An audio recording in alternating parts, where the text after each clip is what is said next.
Hermanos queridos, bienvenidos para este culto y también para este estudio de la palabra del Señor. Los hermanos que se conectan con nosotros en este horario son bienvenidos y siempre es motivo de alegría estar también con ustedes compartiendo este mensaje, este estudio de la palabra de Dios. Vamos a meditar en el capítulo 8 de Números. Y el tema para este capítulo es el ministerio del sumo sacerdote Aarón y también los levitas. El ministerio de Aarón y de los levitas. Vamos a estudiar este capítulo en 5 partes. La primera, el sumo sacerdote Aarón encendió las lámparas cuando el tabernáculo fue ungido, cuando el tabernáculo fue dedicado al Señor. Y veamos esta acción en el capítulo 8, versículos 1 al 4. Dice así: Habló Jehová a Moisés diciendo: Habla a Aarón y dile: Cuando enciendas las lámparas, las 7 lámparas alumbrarán hacia adelante del candelero. El candelero o el candelabro tenía 7 brazos y cada brazo tenía aceite y cada brazo tenía una mecha y cada una de esas lámparas alumbraba, deberían arder de manera permanente. Y dice el verso 3, y Aarón lo hizo así, encendió hacia la parte anterior del candelero sus lámparas, como Jehová lo mandó a Moisés. Y esta era la hechura del candelero, de oro labrado a martillo, desde su pie hasta sus flores era labrado a martillo, conforme al modelo que Jehová mostró a Moisés, así hizo el candelero. Probablemente el candelero o el candelabro era el objeto más hermoso de todo el tabernáculo, o uno de los más hermosos. Y dice aquí que fue hecho a martillo, es decir, fue hecho a golpes, fue perfeccionado. Y esto representa nuestra vida. Nuestra vida tiene que ser golpeada. Son las pruebas y las tribulaciones las que van formando nuestro carácter para que el carácter nuestro se parezca al carácter de Jesús. Enfermedades, momentos de abundancia, escasez, tiempos de salud, tribulaciones con los hijos, todo esto Dios lo permite para que nuestro carácter sea formado. En estos días, mucho peligro, inseguridad por todas partes, y eso es que nuestra vida está siendo labrada a martillo, para que nuestra vida pueda resplandecer, para que nuestra vida pueda alumbrar. Vamos a leer unos versículos donde se nos indica que su vida tiene que alumbrar y mi vida también, así como el candelero o el candelabro con sus 7 brazos alumbraba el tabernáculo de manera permanente, así también nuestra vida. Veamos en el Evangelio según San Mateo, el capítulo 5.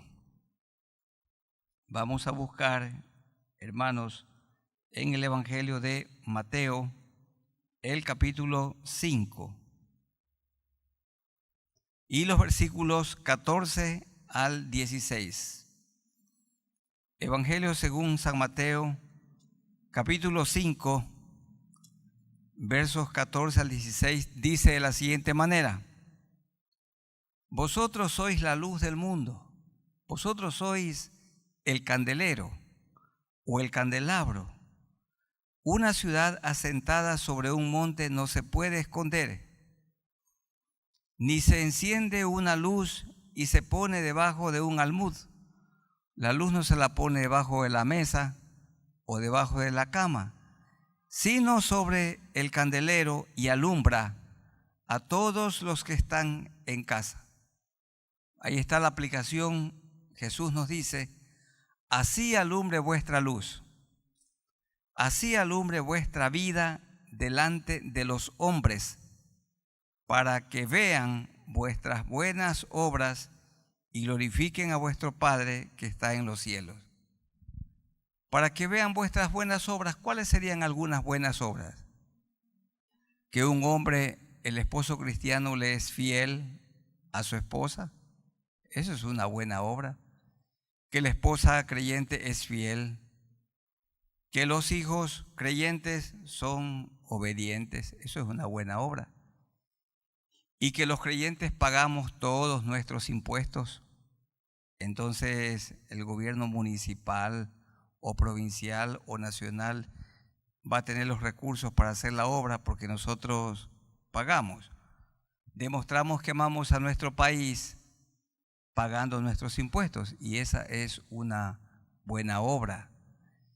Y entonces una buena obra también cuando hay personas a nuestro alrededor necesitadas, aunque sean personas que no conocen a Dios, las ayudamos, las apoyamos para que puedan salir de su crisis. Dice el verso 16: así alumbre vuestra luz delante de los hombres, para que vean vuestras buenas obras. Y cuando ellos ven nuestras buenas obras, los no creyentes se pueden convertir. Y al convertirse, glorifican a Dios, glorifican al Padre, así como nosotros lo glorificamos a Él. Y glorifiquen a vuestro Padre que está en los cielos, viendo nuestra conducta, nuestro buen proceder como ciudadanos, como vecinos, como amigos, nuestras buenas obras. Tenemos que estar preocupados por nuestros vecinos y ayudarlos en sus necesidades, y ellos vean nuestras buenas obras. Otro pasaje, Filipenses, el capítulo 2. Tengan la amabilidad de buscar en Filipenses el capítulo 2 y vamos a leer los versículos 14 al 16. Filipenses capítulo 2, versículos 14 al 16. Dice de la siguiente manera: haced todo sin murmuraciones y contiendas, para que seáis irreprensibles. Quiere decir, irreprensible significa sin cuerno. Quiere decir sin cacho, decimos nosotros vulgarmente. Un animal como un toro tiene cuernos, y cuando el torero quiere matarlo, él también lo puede matar al torero. Entonces, allí dice, irreprensible significa sin cuerno, para no dañamos a otras personas, ni con nuestras acciones, ni tampoco con nuestra boca, para que seáis irreprensibles y sencillos hijos de Dios, sin mancha, en medio de una generación maligna y perversa, en medio de la cual alumbráis. Ahí está la palabra. En medio de la cual resplandecéis como luminares en el mundo. Nosotros, los que somos parte de esta iglesia, la Alianza del Ecuador, nos denominamos generaciones que resplandecen. Y de aquí sacamos ese texto: en medio de la cual resplandecéis como luminares en el mundo. ¿Y cuál es la fuente de nuestra iluminación? la palabra de Dios. Dice el verso 16, asidos o unidos, agarrados, aferrados de la palabra de vida, para que en el día de Cristo yo pueda gloriarme que no he corrido en vano, ni en vano he trabajado. Es decir, Pablo oraba y él formaba el carácter de los creyentes para que se parezcan a Jesús y para que puedan resplandecer. Hermanos, ¿qué tal su vida? ¿Resplandece? ¿Cuál es la opinión que tienen sus vecinos, nuestros vecinos, de nosotros? ¿Ellos pueden considerar que nosotros hacemos buenas obras y ven nuestra vida como un ejemplo a seguir? ¿O ellos pueden ver que nuestra vida se parece a la vida que Jesús vivió aquí en la tierra? Esta es la explicación de Números, el capítulo 8, los versículos 1 al 4. El sumo sacerdote es el que encendía la lámpara o las lámparas, y éstas tenían que arder de manera permanente, su vida y mi vida también. En segundo lugar, la consagración de los levitas. La palabra consagrado significa dedicado o apartado o separado para Dios. Pero para servir primero hay que estar limpiados, lavados. No debemos servir no podemos servir, o no se debe servir con una vida sucia. La vida tiene que ser lavada, tiene que ser limpiada. Y eso significa la palabra consagración. Y en los versículos 5 al 15, veamos en qué consistía esta consagración de los levitas, que ya vimos en un capítulo anterior. Fueron 22,000. Miren ustedes en el capítulo 3 de Números, el verso 39. Todos los contados de los levitas que Moisés y Aarón, conforme a la palabra de Jehová, contaron por sus familias, todos los varones de un mes arriba, fueron 22,000. 22,000 personas a quienes Dios consagró. Leamos esta consagración desde el versículo 5. También Jehová habló a Moisés diciendo: toma a los levitas, los 22,000, de las 3 familias. ¿Cuáles eran las 3 familias? De Gersón, de Coat y de Merari. Unos llevaban las cubiertas, otros llevaban los muebles delicados y otros llevaban la estructura de un lugar a otro, porque el tabernáculo era una tienda movible, removible. La armaban y la desarmaban.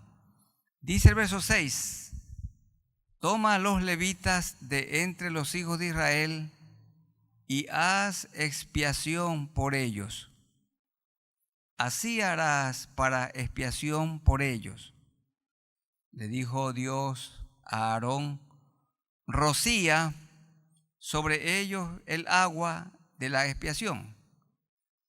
Acuérdense que en el atrio habían 2 muebles. El uno era el altar de incienso, donde se sacrificaban los animales. El animal inocente moría por el culpable. Y el siguiente mueble, entre el altar del sacrificio y la entrada al lugar santo, estaba la fuente de bronce. Y la fuente de bronce estaba llena de agua. Una vez que el sacerdote ejercía la matanza de los animales, quedaba salpicado y manchado, y entonces se lavaba. Y una vez limpio, ingresaba al lugar santo.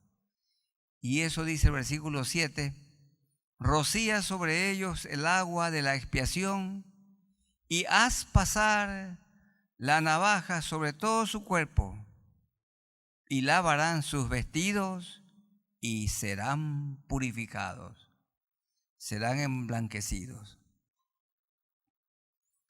Bueno, siempre estamos enseñando que las personas que cantan, como en esta reunión, entonces tienen que cantar bien y también tiene que ser una vida limpia.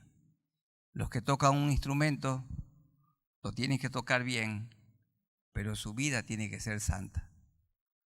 Qué pena que a veces solamente se mire el arte y decimos, hoy esa chica canta de manera maravillosa, pero su vida es desastrosa.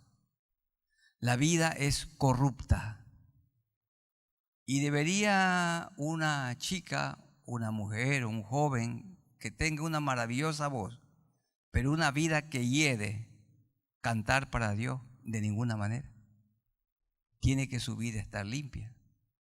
Y el predicador tiene que estar limpio, tiene que estar purificado, consagrado, enteramente santificado. El músico, el maestro de un grupo de discipulado, el que dirige una célula, el diácono, la diaconisa, toda persona. Ustedes, hermanos, cada uno ejerce un ministerio, todos. Tenemos que lavarnos con agua, el Señor tiene que purificarnos, tiene que limpiarnos. Y entonces, limpios, ejercer el ministerio.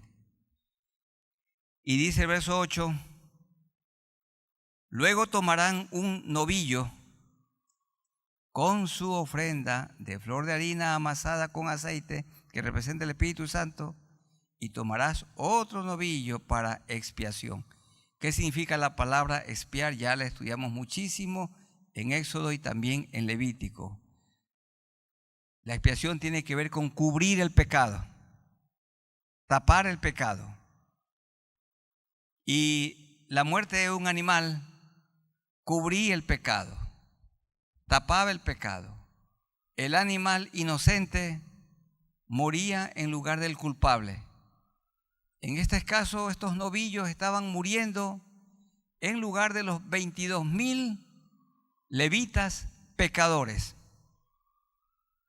Y bueno, Cristo murió, un solo sacrificio, el Cordero de Dios. El inocente Cristo, el santo Cristo, el perfecto Cristo murió por ustedes y por mí, tomando nuestro lugar. Nosotros que merecíamos morir, Él murió como nuestro sustituto. Y de esto está hablando el versículo 9. Y harás que los levitas se acerquen delante del tabernáculo de reunión y toda la congregación de los hijos de Israel. Y cuando hayas acercado a los levitas delante de Jehová, pondrán los hijos de Israel sus manos sobre los levitas, y ofrecerá a Aarón los levitas delante de Jehová en ofrenda de los hijos de Israel, y servirán en el ministerio de Jehová. Miren, hermanos y amigos, los levitas tenían que ser primero limpiados, primero lavados, primero tenían que ser santificados y luego usados. ¿Puede una persona ministrar, servir al Señor con una vida sucia, en pecado? Sí puede, pero no debe. Sí puede, pero no debe. Dice el verso 11, y ofrecerá a Aarón los levitas delante de Jehová en ofrenda de los hijos de Israel, y servirán en el ministerio de Jehová. Verso 12, y los levitas pondrán sus manos sobre las cabezas de los novillos, y ofrecerás el uno por expiación y el otro en holocausto a Jehová, para hacer expiación por los levitas. Entonces, holocausto significa que la ofrenda era totalmente quemada, como lo dice el verso 12. Y presentarás a los levitas delante de Aarón y delante de sus hijos, y los ofrecerás en ofrenda a Jehová. Y repite otra vez, verso 14, así apartarás a los levitas de entre los hijos de Israel y serán míos los levitas. Vamos a buscar un texto en el Nuevo Testamento. Busquemos, hermanos, en Hebreos el capítulo 10. Busquemos en Hebreos el capítulo 10 y ahí revisemos unos versículos. Hebreos el capítulo 10. Leamos unos versos. 10:1. Porque la ley, teniendo la sombra de los bienes venideros, no la imagen mismo de las cosas, nunca puede, por los mismos sacrificios que se ofrecen continuamente cada año, hacer perfectos a los que se acercan.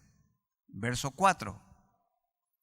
Porque la sangre de los toros y de los machos cabríos, como los que se ofrecieron por los levitas, no puede quitar los pecados.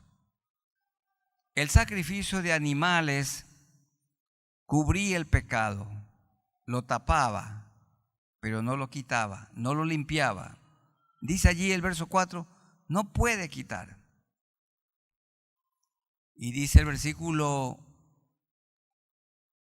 11, y ciertamente todo sacerdote está día tras día ministrando y ofreciendo muchas veces los mismos sacrificios, la continua matanza de animales que nunca pueden quitar los pecados.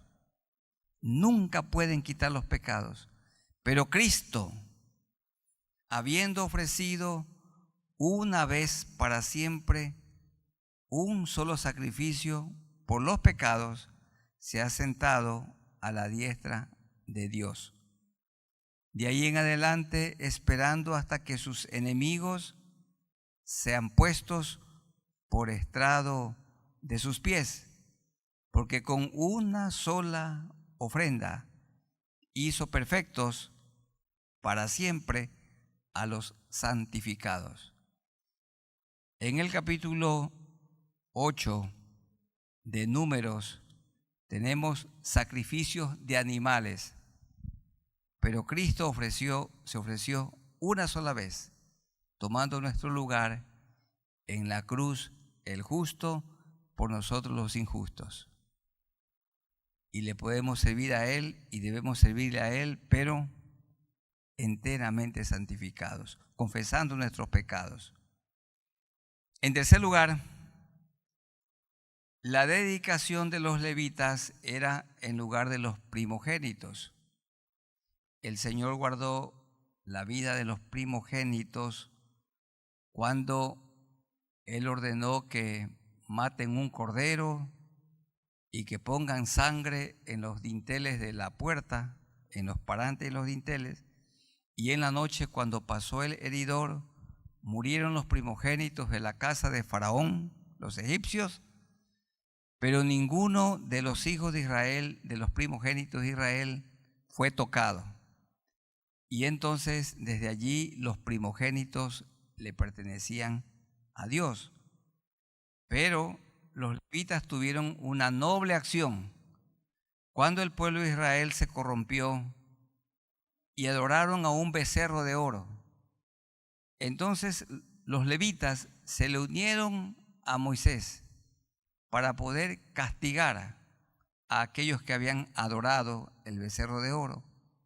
Y por cuanto los levitas se le unieron en fidelidad a Dios en contra de ese acto o ese culto idolátrico, ellos fueron separados y reemplazaron a los primogénitos de las 11 tribus, y ahora la tribu de Leví fue completamente dedicada para Dios. Y vamos a leer esto en los versículos 16 al 19. Porque enteramente me son dedicados a mí los levitas de entre los hijos de Israel, enteramente, en lugar de todo primer nacido, todo primogénito, los he tomado para mí, en lugar de los primogénitos de todos los hijos de Israel.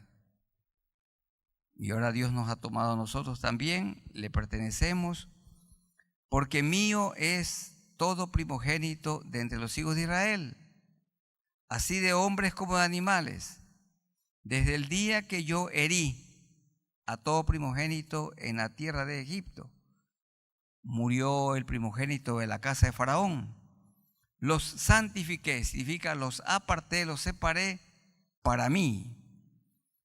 Y he tomado a los levitas, ahí está, en lugar, eso hay que subrayar, en lugar de todos los primogénitos de los hijos de Israel.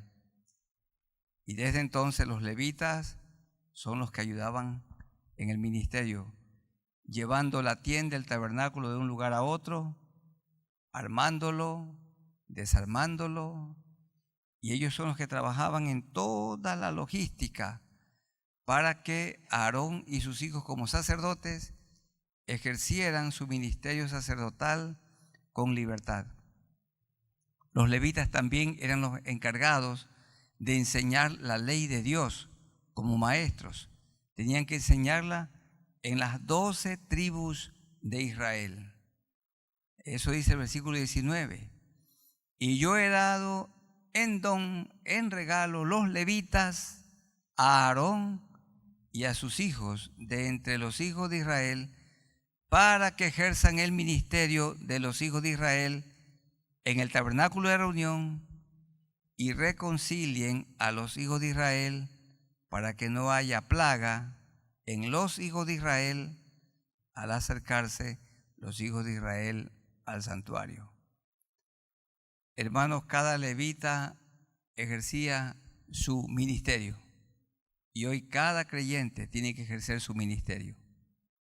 El día que nos convertimos, el Señor nos repartió dones y talentos, y los dones son capacidades especiales que Dios nos ha dado para que sean usadas.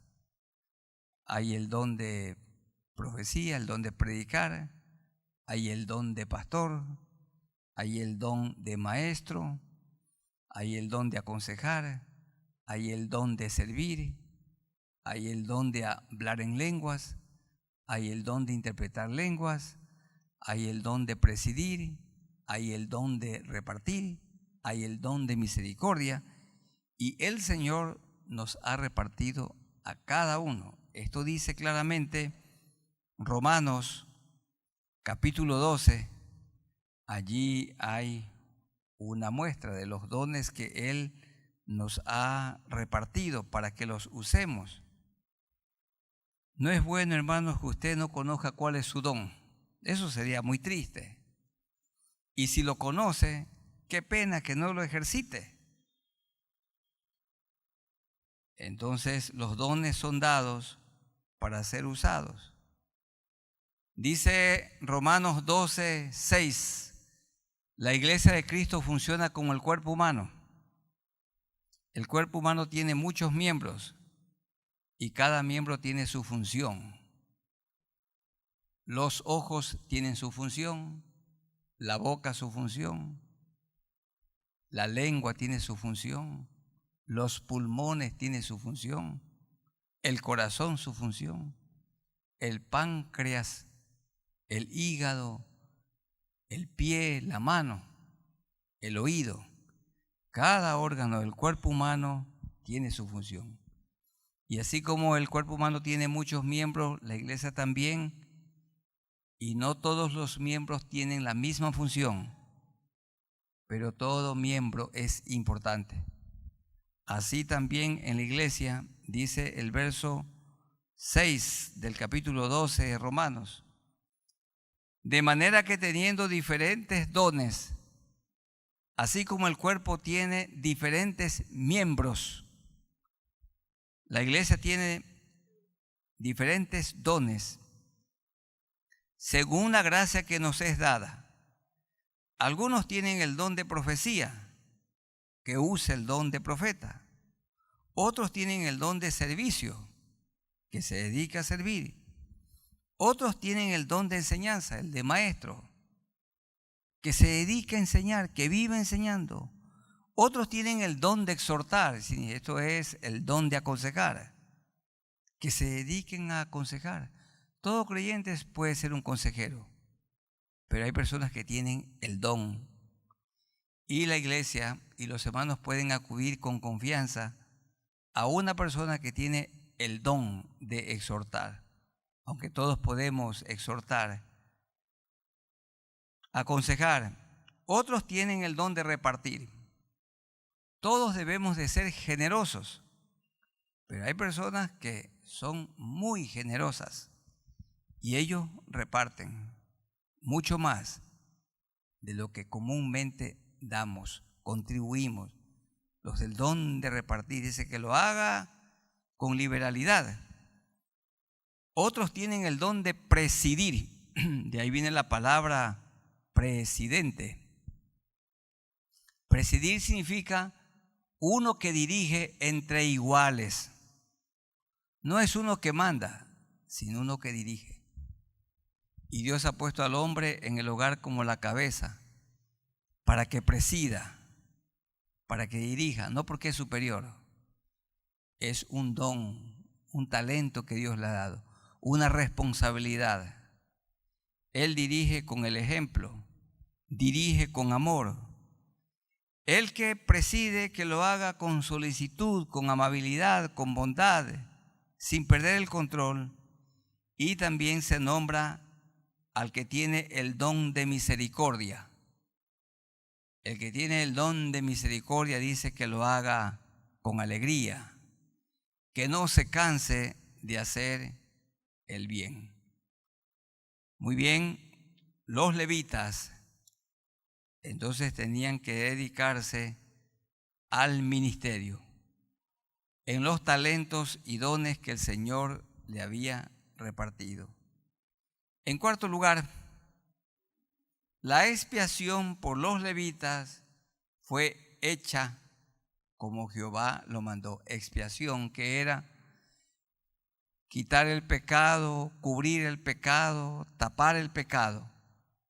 Números 8, 20 al 22. Y Moisés y Aarón y toda la congregación de los hijos de Israel hicieron con los levitas conforme a todas las cosas que mandó Jehová. Yo quiero que ustedes subrayen la palabra mandó. Ahí tiene tilde al final, que mandó. Hay que hacer las cosas como Dios manda, como Él ordena. Si no lo hacemos así, nos va a ir mal. Dice el 21, y los levitas se purificaron, se apartaron, se consagraron y lavaron sus vestidos. Estaban limpios por fuera y limpios por dentro. Y Aarón los ofreció en ofrenda delante de Jehová. E hizo Aarón expiación por ellos para purificarlos.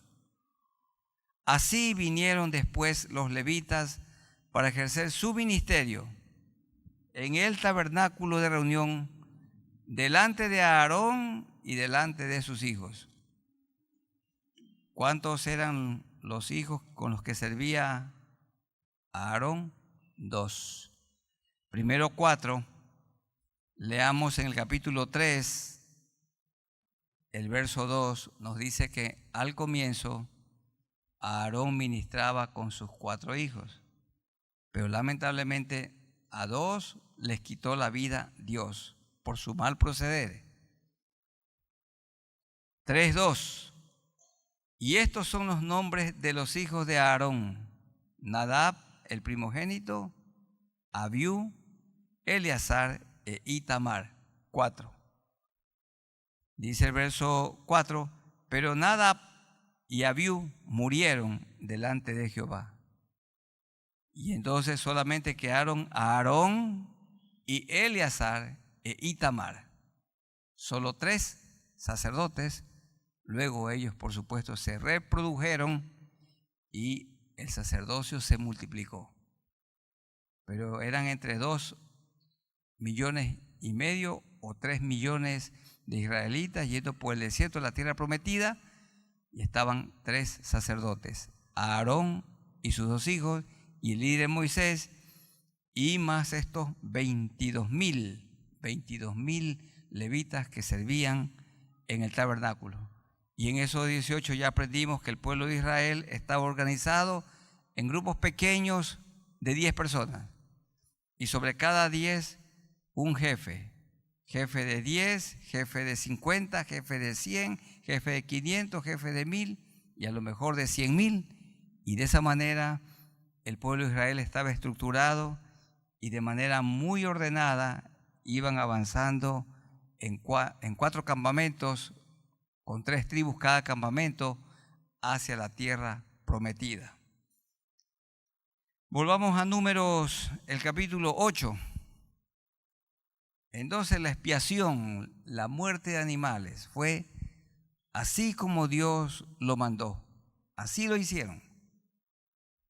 Jóvenes, ustedes tienen que casarse como Dios lo ordena, con una persona creyente, una persona soltera, y vivir con esa persona, vivir con ese hombre o mujer hasta que la muerte los separe.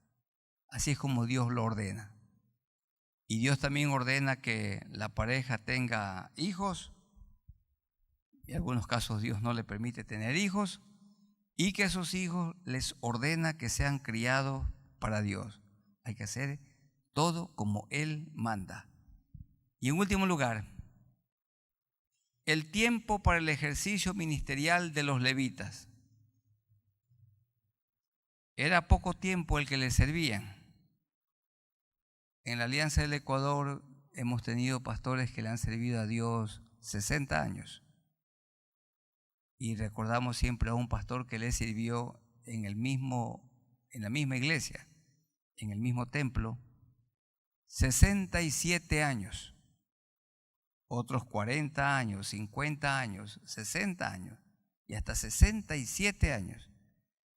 Pero el ministerio de los levitas, de estos 22,000, era un ministerio corto, porque también se necesitaba fortaleza física. Tenían que cargar ese tabernáculo y eso era un gran trabajo. Y tenían que hacer todos los preparativos para esos sacrificios con miles de animales. Y una persona ya con algunos años encima difícilmente ya no tenía la capacidad física como para un ejercicio de ese tipo. Pero no es que la persona dejaba de servir, servía en otras áreas hasta la muerte. Dice el verso 23. Luego habló Jehová a Moisés diciendo: los levitas de 25 años arriba entrarán a ejercer su ministerio en el servicio del tabernáculo de reunión. Pero desde los 50 años cesarán, dejarán de ejercer su ministerio y nunca más lo ejercerán. No ejercerán ese ministerio, que iban a hacer los de Gersón, llevar las cubiertas, el ministerio de los de Coat, llevar esos muebles delicados, y los de Merari, que llevaban la estructura.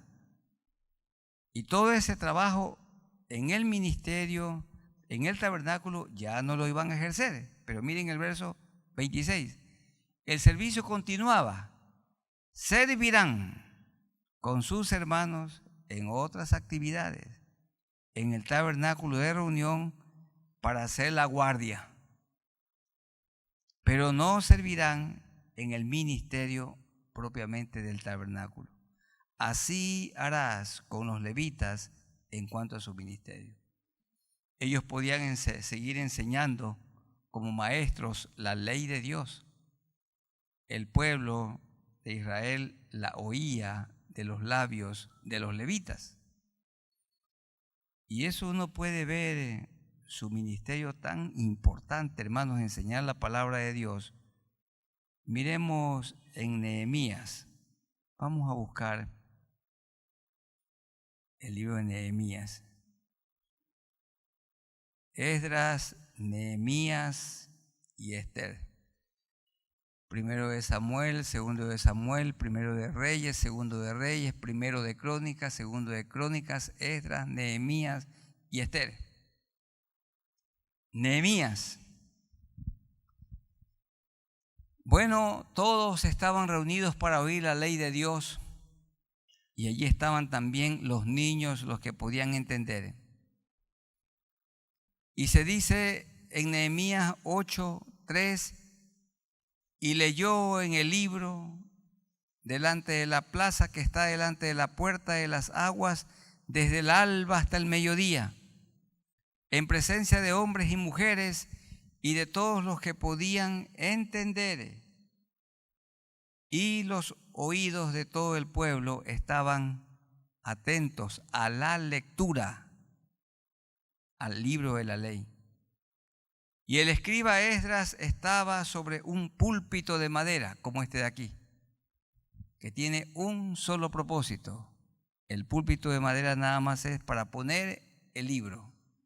Y es muy cómodo porque uno puede aquí leer con claridad. Dice, y el escriba Esdras estaba sobre un púlpito de madera que habían hecho para ello. Y junto a él estaban, miren todos estos maestros. ¿Quiénes estaban? Matatías, Sema, Anías, Urías, Hilcías y Maasías a su mano derecha. Y a su mano izquierda, Pedaías, Misael, Malquías, Asum, Asbadana, Zacarías y Mesulán.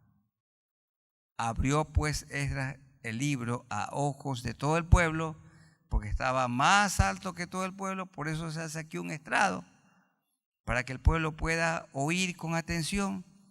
Y cuando lo abrió, todo el pueblo estuvo atento. Vean, hermanos, el verso 7. ¿Y quiénes enseñaban? Y los levitas. Ahí está su rol. Y los levitas. ¿Quiénes eran esos levitas? Jesúa, Bani, Serebías, Jamín, Acub, Sabetai, Odías, Maasías, Kelita, Azarías, Josabet, Anán y Pelaía. ¿Qué hacían ellos? Entender al pueblo. Los levitas eran los maestros. Así que, aunque ya no llevaban la estructura, ya no podían llevar la carpa, no podían llevar las cortinas o los muebles delicados, ahora podían hacer algo de igual, de gran valor. ¿Cuál era? La enseñanza de la palabra de Dios. Los levitas. Hoy se necesita que cada creyente obre como un levita, le enseña a otro la palabra de Dios. Dice, ellos hacían atender al pueblo la ley y el pueblo estaba atento en su lugar. Miren, hermanos, el verso 8. Y leían en el libro de la ley de Dios, ¿cómo? Claramente, respetando los puntos, los signos de puntuación. Y hermanos, leyendo la Biblia tal como está escrito. La Reina Valera del 60 tiene un excelente castellano, un extraordinario castellano. Y uno aprende muchísimo. Y leían el libro de la ley de Dios claramente. Y cada oyente dice, y ponían el sentido de modo que entendiesen la lectura. Y luego dice, y Nehemías el gobernador y el sacerdote Esdras escriba y los levitas. ¿Qué hacían los levitas? Hacían entender al pueblo. Se iba leyendo e iban haciendo paréntesis y los levitas iban explicando. ¿Qué explicaban? La palabra de Dios. Eso es lo que nosotros hacemos fielmente en los grupos de discipulado. ¿Cuántos capítulos leemos cada domingo? 3 capítulos. Se los lee y luego se interpreta y se aplica. la observación, la interpretación, la aplicación. ¿Y qué me dice a mí este pasaje, este capítulo? Los levitas hacían entender al pueblo, dice, y dijeron a todo el pueblo: día santo es a Jehová nuestro Dios. No os entristezcáis ni lloréis, porque todo el pueblo, estoy leyendo el verso 9, lloraba oyendo las palabras de la ley. Lloraban, porque hacía mucho tiempo que no la estudiaban. Entonces ahí está el rol de los levitas. Volvamos a Números 8:26. Servirán con sus hermanos en el tabernáculo de reunión. Y un ministerio que ellos hicieron y hacían hasta morir era enseñar la palabra de Dios. Hermanos, ¿quiénes tienen que enseñar la palabra de Dios? Cada uno de nosotros. ¿Quién tiene que predicar el evangelio? Diga usted, yo. ¿Quién tiene que predicar el evangelio? Yo. No el pastor, no el que tiene el don de evangelista. Cada creyente predica, cada creyente enseña, cada creyente cuenta su testimonio, como los levitas enseñaron con fidelidad. Entonces dice, así harás con los levitas en cuanto a su ministerio. ¿Y por qué aquí se dice 25 años y acá se dice entre 30 y 50? En el capítulo 4, vean ustedes. ¿Por qué? ¿Cómo es la cosa? Dice 4:23, de edad de 30 años arriba hasta 50 años los contarás a los levitas. También el verso 30. Desde el de edad de 30 años arriba hasta 50 años, está hablando de los levitas. ¿De quiénes? De los descendientes de Gersón y de Coat y de Merari. Esos son los hijos de Aarón. Como dice el verso 17 del capítulo 3, los hijos de Leví fueron estos por sus nombres: Gersón, Coat y Merari. Dice el verso 30, desde la edad de 30 años arriba hasta el de 50 años. Y así se repite el 35, desde el de edad de 30 años arriba hasta 50 años. Igual dice otros versículos, el versículo 39, desde edad de 30 años arriba hasta el de edad de 50 años. Igual dice el 47, desde el de edad de 30 años arriba hasta la edad de 50 años. Entonces, ¿cómo es la cosa? Acá dice que hay que servir de 30 a 50. Y luego acá nos dice el capítulo 8 de 25. Una aparente contradicción. Bueno, a los 30 años es una etapa de madurez, y convocarlos a los 25 años significa que esos levitas tenían que ser bien preparados. Había una buena preparación. Esa preparación comenzaba seguramente a los 25 y a los 30 eran dedicados al ministerio. Aquí en esta iglesia funciona una extensión del seminario bíblico de la Alianza para que todos puedan estudiar, todos. Porque cada creyente es un sacerdote, cada creyente es un agente de cambio. Y esta bendición del seminario de manera muy especial para la juventud y para todos los adultos. Pero todos deben de matricularse y todos deben estudiarlo. No es para unos pocos, la capacitación es para todos. Porque cada creyente es un ministro de Cristo, cada creyente es un embajador. Y el embajador de Cristo tiene que estar enteramente preparado para toda buena obra. Leamos otra vez del capítulo 8, el verso 2. Habla a Aarón y dile: cuando enciendas las lámparas, las 7 lámparas alumbrarán hacia adelante del candelero. Hermanos y hermanas, es mi oración que su vida alumbre, y oren para que mi vida alumbre, que alumbremos hasta que muramos. Vamos a ponernos de pie y vamos a orar al Señor. Yo les ruego, hermanos, que estemos de pie y oremos a Dios.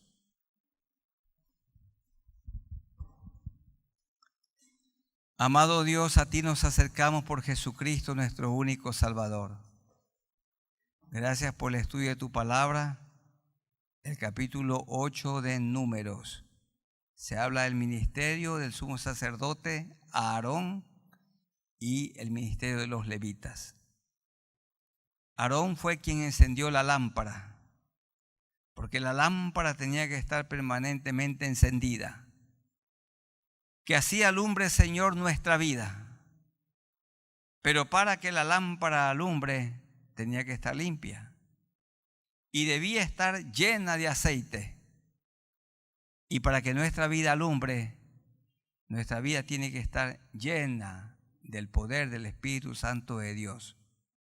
Y entonces, llenos de Cristo, asidos a la palabra de Dios, nuestra vida puede alumbrar, para que los incrédulos vean nuestra comunión contigo, nuestras buenas obras, y ellos también se arrepientan de sus pecados.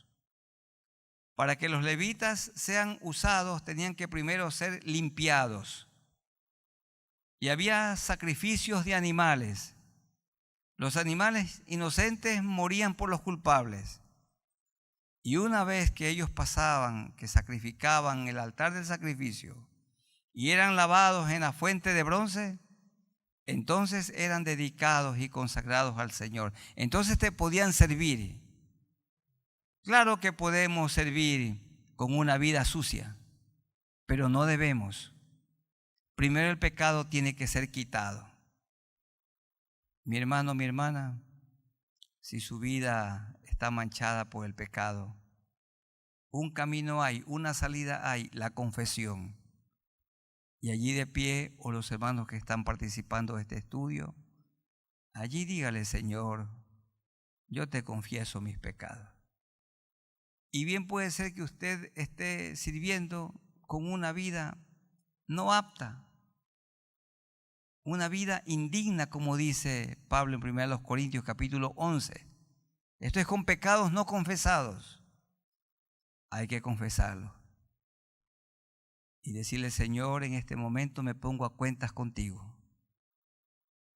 Ayúdame a vivir enteramente santificado y servirte enteramente santificado. Lavados mis pecados con la sangre que Jesús derramó en la cruz. Y nuestros amigos aquí de pie, o los que están participando de este estudio vía internet y que nunca se han arrepentido, donde quiera que se encuentren, pónganse a cuentas con Dios. Reconozcan, amigos, hay que arrepentirse. Díganle al Señor: Señor, me arrepiento de mis pecados.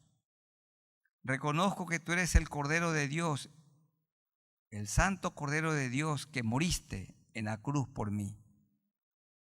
Así como en el Antiguo Testamento, los animales inocentes morían en lugar de los pecadores, así tú, el Cordero de Dios inocente, perfecto, que nunca pecaste, santo y 3 veces santo, moriste en la cruz, moriste por mí, tomando mi lugar. Y yo lo reconozco. Yo te recibo a ti con fe. Perdóname todas mis maldades. Dame tu Santo Espíritu. Así dígale: Señor, dame tu Santo Espíritu y ayúdame a vivir desde hoy otra vida. No otra religión, sino otra vida. Gracias por esta salvación tan grande. Ayúdanos, Señor, para que te sirvamos como sirvieron los levitas, consagrados, apartados, dedicados, con una vida como la de Jesús, lavada por la sangre de Jesucristo. Y entonces allí la predicación y el ministerio tendrá gran impacto en los que nos oyen o a quienes les enseñamos o les predicamos. Esto te rogamos en el nombre de nuestro Señor Jesucristo. Amén. Tomen asiento y hermanos queridos, que el Señor los bendiga, y a los hermanos que se han conectado con nosotros, Dios los bendiga y les damos un abrazo en el amor de Jesucristo.